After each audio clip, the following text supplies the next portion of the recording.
हाँ, class 11th में जो अपनी 5वीं प्रश्नावली है, इसका नाम है कॉम्प्लेक्स नंबर।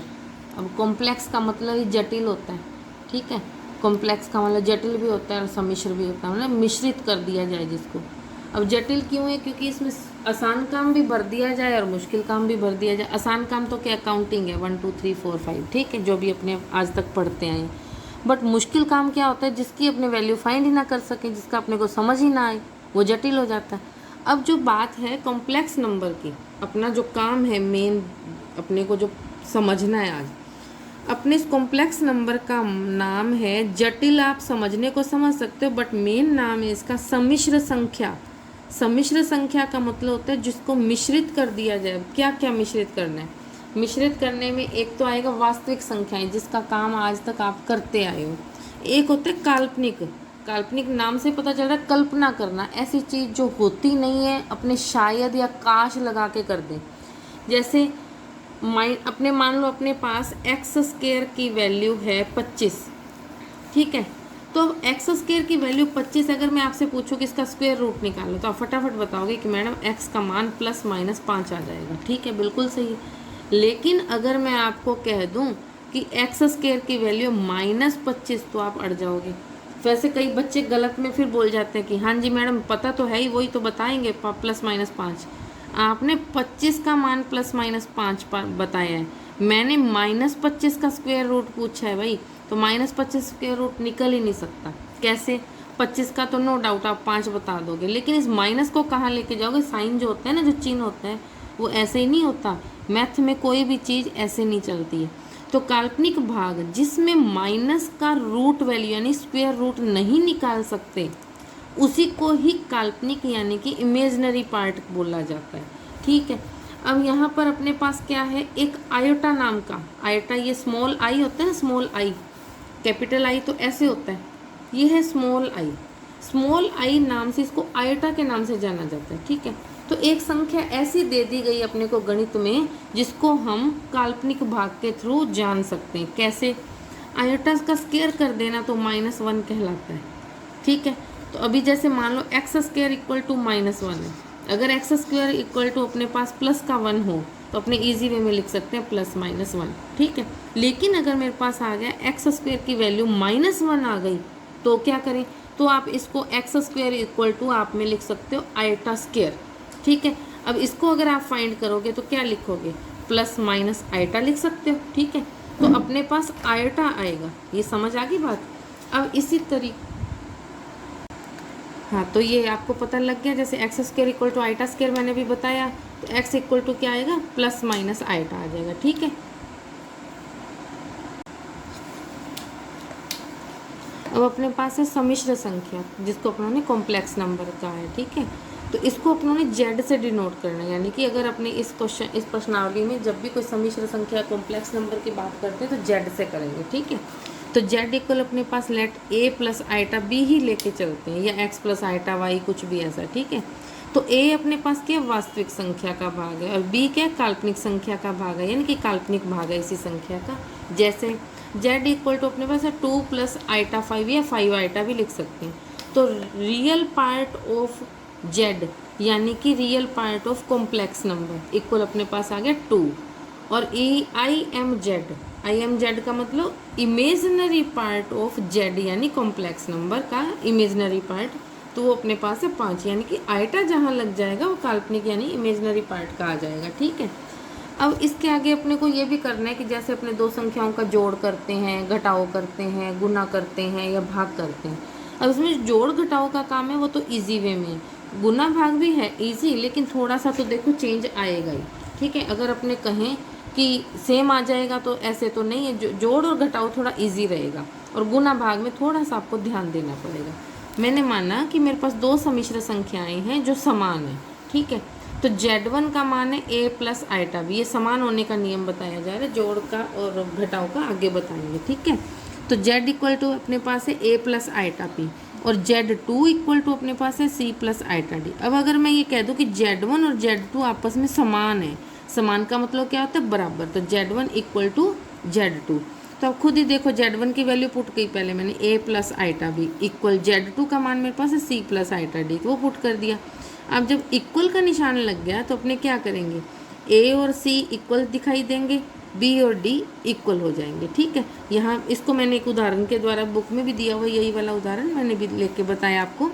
तो 4x प्लस आइटा ब्रैकेट में 3x माइनस वाई, ये तो लेट कर लो आप Z1 के नाम से। ठीक है, इसको Z1 लिख सकते हो, और ये वाली जो वैल्यू है ये अपने पास है Z2 के नाम से।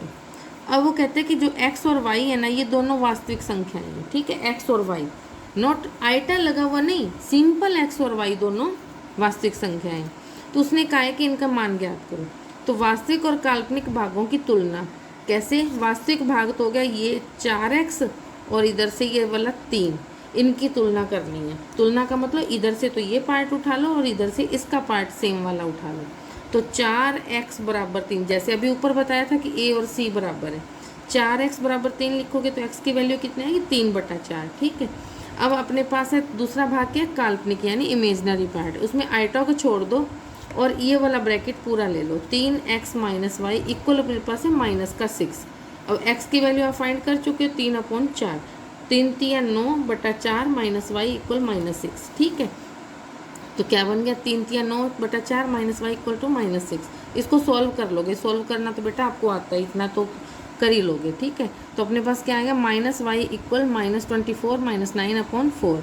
इसको जोड़ करोगे तो माइनस का 33/4, माइनस से माइनस कट जाएगा 33/4, ये अपनी वैल्यू आएगी y की। यही उसने पूछा था। ये किससे लागू हुआ अपने पास कि दो Z1 Z2 दो काल्पनिक अपने सम्मिश्र संख्याएं यानी कि कॉम्प्लेक्स नंबर बराबर दिए गए थे, तो आपको x और y फाइंड करने थे। तो दोनों को इक्वल रखा और अपने को क्या किया, वास्तविक संख्या यानी कि रियल पार्ट दोनों की तुलना की, कंपेयर किया, और इसी तरीके से अपनों ने इमेजनरी पार्ट के भी कंपेयरिंग करके दोनों की वैल्यू x और y की वैल्यू फाइंड कर ली। ठीक है, अब जैसे मैंने आपको बताया कि जोड़ और घटाओ के नियम है, तो जोड़ और घटाओ के नियम जो हैं वो थोड़ा ध्यान से, ठीक है तो इजी, पर थोड़ा ध्यान तो बेटा देना पड़ेगा, नई चीज़ है ना। तो दो सम्मिश्र संख्याओं का योग करना, फर्स्ट रकम ले ली Z1 a plus iota b, Z2 c plus iota d. तो Z1 और Z2 का टोटल किया, इक्वल में ये वाली रकम प्लस ये वाली रकम, वैल्यू पुट कर दी। अब आपने क्या करना है, a और c सिंपल वैल्यूज़ हैं, इनको इकट्ठा कर दिया, प्लस आइटा कॉमन लेके b प्लस डी को इकट्ठा कर दिया। अब थोड़ा ध्यान से देखो, इसमें आइटा का जिक्र तक नहीं है, तो ये तो वास्तविक संख्या हो गई, इसमें आइटा लग गया तो ये अपना इमेजनरी पार्ट हो गया। ठीक है, तो यानी कि क्या हुआ कि अगर सम्मिश्र संख्याओं का अपने योग करते हैं तो उनका जो आंसर निकलता है वो भी एक सम्मिश्र संख्या के रूप में ही अपने को मिलता है। अब योग के लिए हमें 4 नियमों को भी देखना होता है। कैसे, एक फर्स्ट तो है संवरक नियम, जो अभी अभी अपनों ने हल किया कि दो सम्मिश्र संख्याओं का योग करते तो सम्मिश्र संख्या ही प्राप्त होती है। फिर आता है क्रम विनिमय। वैसे तो बेटा ये सब नियम आप लोगों ने 10th तक कई बार यूज़ किए हैं, कई बार। ठीक है, तो अब अपने को इसमें क्या, क्रम विनिमय का नियम क्या होता है, Z1 प्लस Z2 का जो आंसर आया है, अगर हम Z2 को पहले लिख दें और Z1 को बाद में लिख दें, दोनों का आंसर सेम आता है। ठीक है, कोई चेंज नहीं होता, आप करके देखना बेटा, हो जाएगा। अब है साहचर्य नियम। साहचर्य नियम में क्या करते हैं, लेट अपनों ने 3 रकमें ले ली, Z1 Z2 Z3। हमने क्या किया, पहले Z1 और Z2 को जोड़ लिया, उनको जोड़ने के बाद जो आंसर निकला है उसमें Z3 जोड़ा, इसको अपने रख देंगे। अब इसी प्रकार हम क्या करेंगे, पहले Z2 और Z3 को जोड़ेंगे, फिर जो आंसर आएगा उसको हम Z1 में जोड़ेंगे। हम देखेंगे कि दोनों के आंसर सेम आते हैं, कोई चेंज नहीं आता। ठीक है, तो इसको कहते हैं साहचर्य नियम। अब ये Z1 और Z2 को पहले जोड़ा, Z3 में जोड़ा, सेम आंसर आएगा, और Z2 और Z3 को जोड़ के फिर Z1 में जोड़ेंगे तो सेम आंसर आएगा। ठीक है, तो ये साहचर्य का नियम क्लियर हो गया। अब है योगात्मक तत्समक का अस्तित्व। ये थोड़ा सा टिपिकल सा लग रहा होगा आपको, बट ये बहुत इजी है। तत्समक का मतलब होता है आइडेंटिटी, मतलब आपने एक ऐसी रकम जोड़नी है Z के अंदर जिसका जोड़ने पे कोई फ़र्क ही ना पड़े। जैसे मैं कहूँ कि 5 में 0 जोड़ दो, आप कहोगे मैडम 5 ही तो आंसर आएगा, तो बिल्कुल एज इट Z में 0 जोड़ा जाए तो Z ही मिलता है। इसका मतलब क्या हुआ कि 0 जो है ना, 0 वो योगात्मक तत्समक इसका कहलाएगा, किसका, कॉम्प्लेक्स नंबर का। ठीक है, इसमें अगर 0 0 जोड़ा जाए तो कोई फर्क नहीं पड़ता। ठीक है बेटा। अब अपने पास 5 नंबर पे आता है योगात्मक प्रतिलोम का अस्तित्व। प्रतिलोम मतलब इनवर्स, इनवर्स यानी उल्टा करना, इनवर्स। ठीक है, तो इनवर्स मतलब उल्टा करना। अब सम्मिश्र संख्या में अपनों ने जेड मान के चलते हैं। अब योगात्मक प्रतिलोम ऐसा क्या होगा कि अपने को थोड़ा ध्यान रखना, प्रतिलोम उसको कहा जाता है जब दो चीज़ों को जोड़ा जाए। तो अपने पास कॉम्प्लेक्स नंबर जेड है, उसमें ऐसी क्या रकम जोड़े कि हमारे पास योगात्मक आइडेंटिटी आ जाए, यानी 0 आ जाए। तो खुद ही सोचो बेटा, जेड में माइनस जेड जोड़ोगे तो 0 ही तो मिलेगा, और 0 इसकी आइडेंटिटी है। ठीक है, तो अपने पास जेड में जोड़ा क्या, माइनस का जेड जोड़ा तो अपने पास 0 आता है। तो ये इसका योगात्मक प्रतिलोम कहलाएगा। ठीक है, अब मेन काम है अपना 5 पॉइंट। अब ये जो चीज़ें हैं ना, ये कहने को तो ये कि इनका कोई यूज़ नहीं है, बट क्वेश्चंस में देखना इनका पूरा यूज़ होएगा। और इनकी जो ऊपर थ्योरम्स है ना, वो मैं आपको अभी बताऊंगी। पहले 5.1 के क्वेश्चन आपको करवा दूं, फिर उसके बाद मैं आपको बताती हूँ कि आपने अब इसके अलावा खुद से क्या करना है, ताकि आपको ये समझ आ भी रहा है कि नहीं आ रहा, ये चेक भी तो करना होगा ना।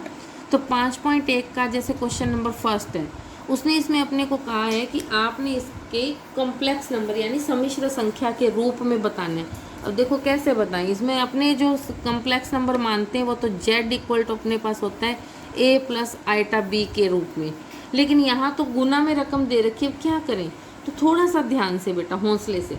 कैसे, अपने पास है 5 आइटा इंटू यानी ब्रैकेट में -3 आइटा अपॉन 5। तो कोई बात नहीं, अपने इसको मल्टीप्लाई करते हैं पहले। कैसे, -3 अपॉन 5 ये लिखा, इंटू 5 लिखा। आइटा का आइटा से मल्टीप्लाई करोगे तो आइटा स्क्वायर आएगा। और मैंने आपको थोड़ी देर पहले बताया है कि आइटा स्क्वायर इक्वल टू -1 होता है। ठीक है, तो ये बात भूलना नहीं। यहाँ पे मैंने थोड़ा अलग से भी बता दिया आपको कि आइटा स्क्वायर -1, और अगर अपने आइटा का स्क्वायर रूट लेंगे तो -1 के ऊपर रूट लग जाएगा। ठीक है, और अगर आप आइटा क्यूब लेते हो तो iota square into iota, iota square की वैल्यू -1 इंटू आइटा तो माइनस आइटा। ये थोड़ा सा ध्यान देना, ये रट्टे मत मारना, इसको थोड़ा आराम से सोच के करना। आपको कुल मिला के एक ही चीज़ याद करनी है कि आइटा स्क्वायर की वैल्यू -1 होती है।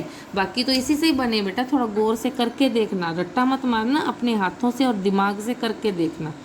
अब मैंने इसमें क्या यूज़ किया, आइटा स्क्वायर की इक्वल टू -1, यानी कि मेरे को डिजिट मिल रहा है तो मैं डिजिट ही लिखूंगी, मैं आइटा के चक्कर में क्यों पढ़ूँ। तो मेरे पास क्या आ गया, 5 से 5 कट हो गया, -3 इंटू -1, तो कुल मिला के क्या बन गया, +3। अब मेरे को बनाना क्या था, मेरे को तो बनाना था कॉम्प्लेक्स नंबर के रूप में लेके जाना है। तो मैंने क्या किया, इसको z इक्वल टू 3 लिखा। अब 3 को मैं क्या लिख सकती हूँ, 3 को मैं ऐसे भी तो लिख सकती हूँ, z equal to 3 plus iota 0, क्योंकि मेरे को तो कॉम्प्लेक्स नंबर की फॉर्म में आंसर लेके ही आना है। तो मेरे पास आइटा की रकम ही नहीं है, तो मैंने आइटा की रकम नहीं है तो मैंने इंटू कर दिया 0 से। तो अब मेरे पास a की वैल्यू क्या आ गई 3 और b की वैल्यू क्या आ गई 0, तो मेरा नंबर बन गया ना ये कॉम्प्लेक्स नंबर। ठीक है, एज इट थोड़ा सा ध्यान से कि दूसरा सवाल जो है, दूसरा इसी का दूसरा क्वेश्चन, आइटा की पावर 9 प्लस आइटा की पावर 19। देख के यूँ लगता है अरे भाई इसको क्या करें, पर नहीं नहीं, बड़ा आसान है। कैसे, अपने को तो आइटा स्क्वायर की फॉर्म में लेके जाना है। जब आइटा दिख जाए उसको पकड़ो और आइटा स्क्वायर के रूप में ले जाओ। कैसे, 9 है, 9 कैसे लिख सकते हो, 9 का क्या करोगे, 8 प्लस 1, यही करते हो।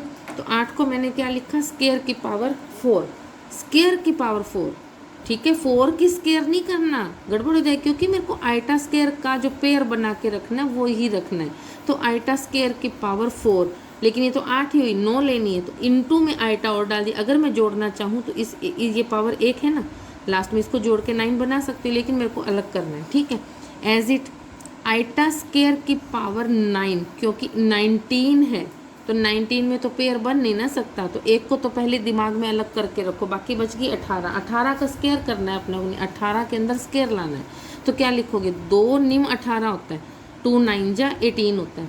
तो आइटा स्क्वायर की पावर 9, तो 18 ये हो गया, एक यहाँ रख लिया। अब शायद आपको मेरी बात समझ आ रही होगी कि मैंने ऐसा क्यों किया। आइटा स्क्वायर की वैल्यू भर दो -1, ऊपर पावर 4 है, इंटू में आइटा, प्लस -1 की पावर 9 इंटू में आइटा। थोड़ा सा ध्यान से, जब -1 को 4 बार लिखोगे तो क्या आएगा, -1 into -1 into -1 into -1 plus plus plus का 1 आएगा, +1 को आइटा से मल्टीप्लाई करोगे तो प्लस का आइटा आ गया, प्लस -1 को 9 टाइम करोगे, 4 बार तो मैंने कर दिया, सपोज करो 4 बार और हो गया, इंटू में -1 और, तो ये 9 टाइम हो गया ना पूरा। तो क्या करोगे, ये तो +1 आके रुका था मेरा, ठीक है, और इसका भी +1 क्योंकि ये भी तो 4 टाइम -1 था, तो +1 का गुना +1 से, तो +1 इंटू -1, तो -1 बचा है ना। वैसे भी 10th लेवल तक आप क्लियर कर चुके हैं इन बातों को, तो आपको पता है कि जब ओड नंबर आता है यानी कि विषम संख्या आती है माइनस की पावर, तो माइनस ही बचता है, और अगर अपने पास सम संख्या आती है तो प्लस बन जाता है। यहाँ पे सम संख्या थी तो प्लस बन गया, विषम संख्या तो -1 आ गया। -1 का गुना आइटा से किया तो माइनस आइटा आएगा, तो कुल मिला के क्या बन गया, आइटा माइनस आइटा इक्वल 0। अब बात फिर वहीं अड़ गई कि मेरे को तो इसको कॉम्प्लेक्स नंबर में लेके आना था, तो z इक्वल पहले मैंने 0 लिखा, अब मैंने इसको फिर कॉम्प्लेक्स नंबर के फॉर्म में लिखा, कैसे, 0 + 0 आइटा, तो a का मान 0 हो गया, b का मान भी 0 हो गया। तो ये बात समझ आ गई होगी मेरे हिसाब से, नहीं तो थोड़ा पेन चलाओगे, दिमाग चलाओगे और इन नियमों को थोड़ा क्लियर करके देख के चलोगे तो हो जाएगा। क्वेश्चन नंबर 1 से 10 तक आप हल करके देखो, जो नहीं आता मेरे से पूछो, ओके, ठीक है।